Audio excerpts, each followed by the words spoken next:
సెక్యూరిటీపై మరోసారి ఆందోళన కలిగించే ఘటన వెలుగులోకి వచ్చింది.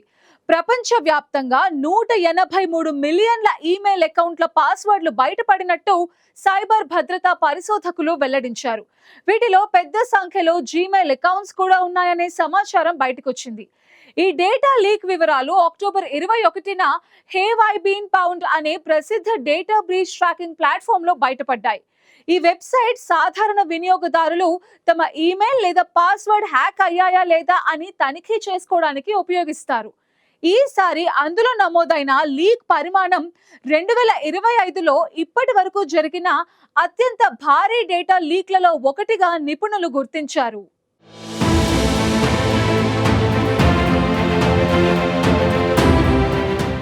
సైబర్ సెక్యూరిటీలో మరోసారి భారీగా డేటా బ్రీచ్ జరిగినట్లు తేలింది. అందులో జీమెయిల్ కు చెందిన 183 మిలియన్ అకౌంట్ల సమాచారం బయటపడింది. ఇది 2025లోనే అతిపెద్ద క్రెడెన్షియల్ లీక్ అని హేవ్ ఐ బీన్ ఫౌండ్ అనే డేటా బ్రీచ్ ట్రాకింగ్ ప్లాట్ఫామ్ తెలిపింది.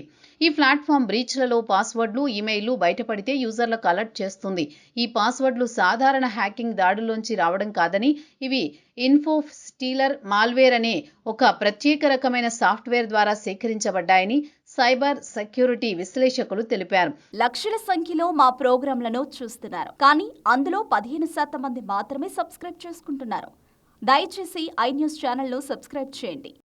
బెల్ బటన్ పై క్లిక్ చేయడం మర్చిపోకండి. Thank you.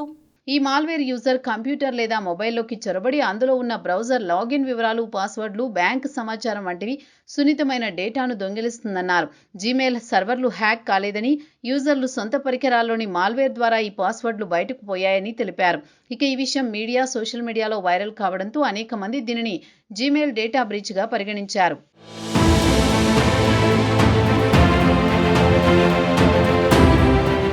అయితే ఈ పరిణామంపై జీమెయిల్ తక్షణమే స్పందించింది. ఇది జీమెయిల్ సెక్యూరిటీ వైఫల్యం కాదని, జీమెయిల్ సర్వర్లు పూర్తిగా భద్రంగా ఉన్నాయని గూగుల్ స్పష్టం చేసింది.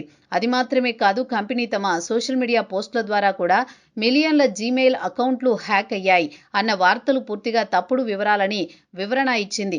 ఈ లీక్లో ఉన్న వివరాలు ఎక్కువగా యూజర్ల సొంత పరికరాల్లోకి చొరబడిన వైరస్ల వల్లే బయటపడ్డాయని, అంటే ఎవరో ల్యాప్టాప్ లేదా ఫోన్లో మాల్వేర్ ఇన్స్టాల్ అయ్యుంటే అది గమనించకుండానే యూజర్ సేవ్ చేసిన పాస్వర్డ్లను సేకరించి హ్యాకర్ సర్వర్లకు పంపి ఉండొచ్చని గూగుల్ తెలిపింది. ఇక ఇదే విషయాన్ని సైబర్ నిపుణులు కూడా ధృవీకరిస్తున్నారు. ఈ మాల్వేర్ దాడులు ఎక్కువగా ఫిషింగ్ ఈమెయిల్ల రూపంలో లేదా నకిలీ యాప్స్, అన్సెక్యూర్ వెబ్సైట్ల ద్వారా వస్తుంటాయని, ఒకసారి ఆ లింక్ పై క్లిక్ చేస్తే లేదా ఆ యాప్ను ఇన్స్టాల్ చేస్తే హ్యాకర్కు మీ డివైస్ మీద పూర్తి యాక్సెస్ లభిస్తుందని సైబర్ నిపుణులు చెబుతున్నారు.